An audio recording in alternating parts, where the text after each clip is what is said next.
ప్రపంచం అంతా ఒకవైపు వెళ్తూ ఉంటే మన దేశంలో ఉన్న హిందూ సమాజం మరొకవైపు వెళ్తూ ఉన్నారు.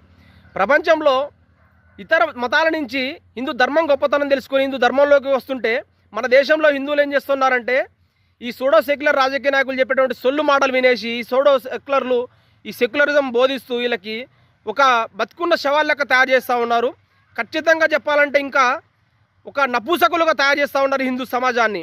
ఏ విధంగానంటే అక్కడెక్కడో పాలస్తీనాలో జరిగేటటువంటి దాడులకు వ్యతిరేకంగా మాట్లాడతారు ఈ రాజకీయ నాయకులు.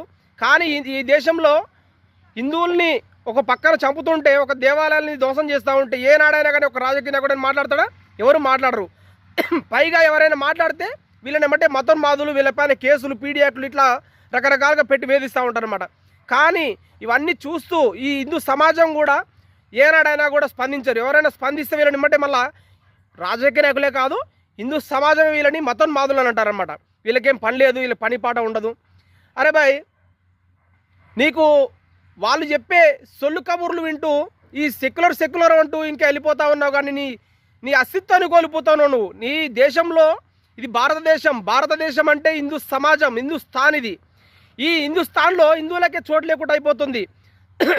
పాలస్తీనా గురించి మాట్లాడతారు కానీ ఏ ఒక్క రాజకీయ నాయకుడు బైసాలో జరిగినటువంటి దాడులకు వ్యతిరేకంగా మాట్లాడిండా? మొన్న హైదరాబాద్లో ముత్యాలమ్మ గుళ్ళు ధ్వంసం చేసినటువంటి వ్యక్తి గురించి ఎవడైనా మాట్లాడిండా? వాడిని పిచ్చోడు అన్నారు. మరి ఈరోజు ఏం జరుగుతుంది? ఇక్కడ పెద్దమ్మ తల్లి గుడిని ధ్వంసం చేస్తూ ఉన్నారు ఒక అధికారికంగా రాజకీయ నాయకులే. కానీ ఏ ఒక్క హిందూ నాయకుడైనా మాట్లాడతారా? ఎవడైనా మాట్లాడితే అమ్మంటే వాని మీద అమ్మంటే ఇక పీడియాక్లు ఇక లేనిపోయిన కేసులను పెట్టేస్తూ ఉంటారు. హిందూ సమాజం వల్ల మేల్కోకపోతే నీ ధర్మం ఉండదు, నువ్వే ఉండవు. పైగా నిన్ను ఎవరైనా కొట్టినా కానీ మళ్ళీ రావాల్సింది మళ్ళీ ఈ హిందూ కార్యకర్తలు రావాలి. అది గుర్తుపెట్టుకో. తస్మాత్ జాగ్రత్త హిందూ సమాజమా. నువ్వు ఓట్లేసేటప్పుడు నా కులం, నా ప్రాంతం అంటూ ఓట్లేస్తావు. కానీ వాడెప్పుడు కూడా నీ హిందూ ధర్మం గురించి నిన్ను ఎవడో కొడుతున్నా కూడా ఎవడు రాడు ఇక్కడ. అది గుర్తుపెట్టుకో. హిందువులారా ఇకనైనా ఏకమై మన హిందూ ధర్మం కోసం పోరాడాలి. హిందూ ధర్మం కోసం పనిచేసే వ్యక్తులనే గెలిపించుకుందాం. లేదు అనంటే ఇటువంటి పెద్దమ్మ తల్లి దేవాలయాలు కాదు, ఇంకా చాలా రకరకాల దేవాలయాలు కూడా మనం కోల్పోవాల్సి వస్తుంది. తస్మాత్ జాగ్రత్త హిందూ సమాజమా. ఇంకనైనా కళ్ళు తెరుస్తారనేసి నా ఈ చిన్న ప్రయత్నం. జై హింద్.